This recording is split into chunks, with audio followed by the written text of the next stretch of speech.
How are you all? I hope all are you safe at home. Okay, yesterday we have started balancing the chemical equations.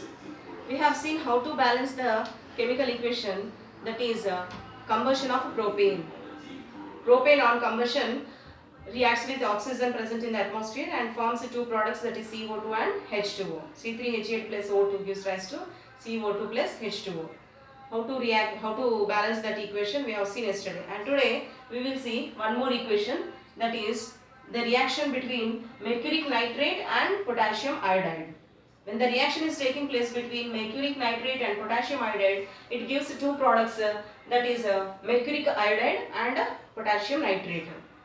So whenever we want to balance the chemical equation, first of all we have to divide it into two parts. The whole equation should be divided into two parts. That is here to here LHS part,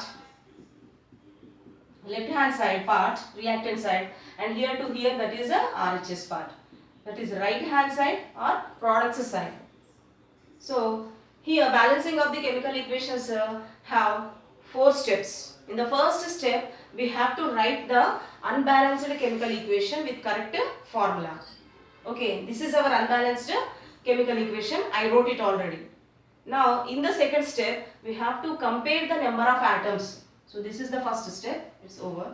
And now here second step. In the second step, what we have to do? Compare the number of atoms. Compare the number of atoms towards the LHS side and RHS side. Okay, we will do it now. In the second step, LHS side, which elements are present? We have to write. Here, this is mercury, nitrogen, oxygen, potassium, iodine. So here we will write Hg, nitrogen, mercury, nitrogen, oxygen, potassium, and iodine. These are the elements present here. And how many each element atoms are present? If you take mercury, how many mercury atoms are there? In this molecular formula, there is only one mercury. So I will write here one mercury atom. And coming to nitrogen, how many nitrogens are there? Here for nitrogen there is no subscript, but on the whole NO3 taken twice is there, 2 is there. This 2 is applicable for both elements, nitrogen and oxygen. So nitrogen 2 atoms and oxygen 3 into 2, 6 oxygens. So coming to nitrogen, we have to write it here 2, and oxygen 3 into 2, 6 oxygen atoms. And potassium here only 1 is there, and iodine is also 1, like this. Now RHS side also we will find the same elements, that is mercury, nitrogen, oxygen, potassium and iodine. How many atoms of mercury are there towards RHS side? We have only one mercury atom in this formula, only one. Nitrogen, how many are there? Here only one. Next, oxygen, how many are there? 3 oxygens are there. Oh, 3 oxygens. Potassium also 1, and iodine here I2 is there. This 2.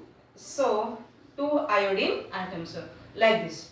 Now if we compare the number of atoms, first if you see the mercury towards the LHS side only one mercury atom is there, RHS side is also one mercury atom is there, so it is balanced.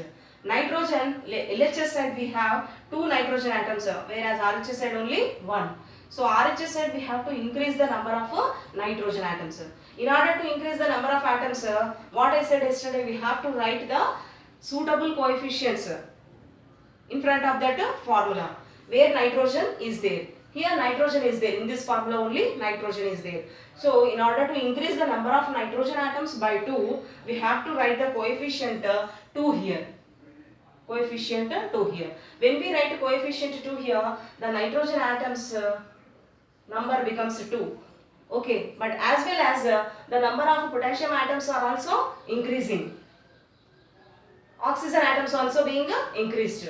Okay, you see oxygen atoms towards the left hand side we have 3 into 2, 6.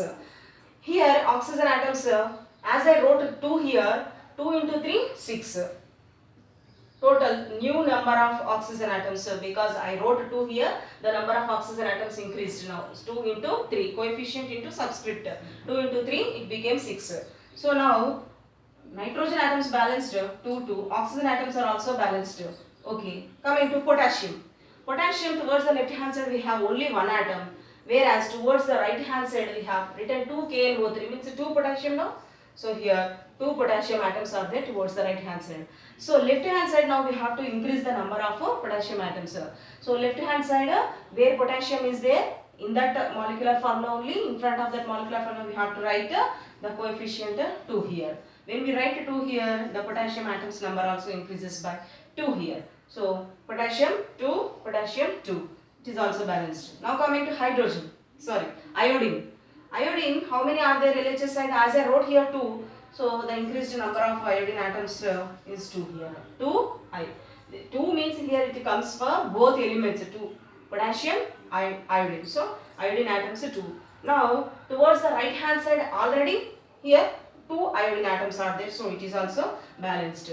Now this is the completely balanced equation. When it becomes balanced equation, when I wrote 2 coefficients here, 1, 2, here 2 coefficients, in 2 places I have written the coefficients, that is 2 Ki and 2 KNO3. This is the complete balanced equation.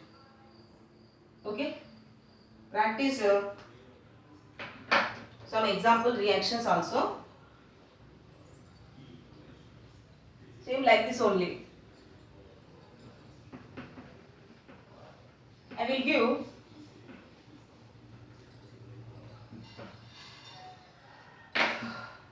homework. Okay, simple equations I will give, that is KClO3, potassium chlorate on heating decomposes and give KCl plus O2. This is one reaction. You try to balance this equation. Potassium chlorate on heating, it undergoes decomposition and produces potassium chloride plus oxygen. Try to balance this equation. Okay, thank you.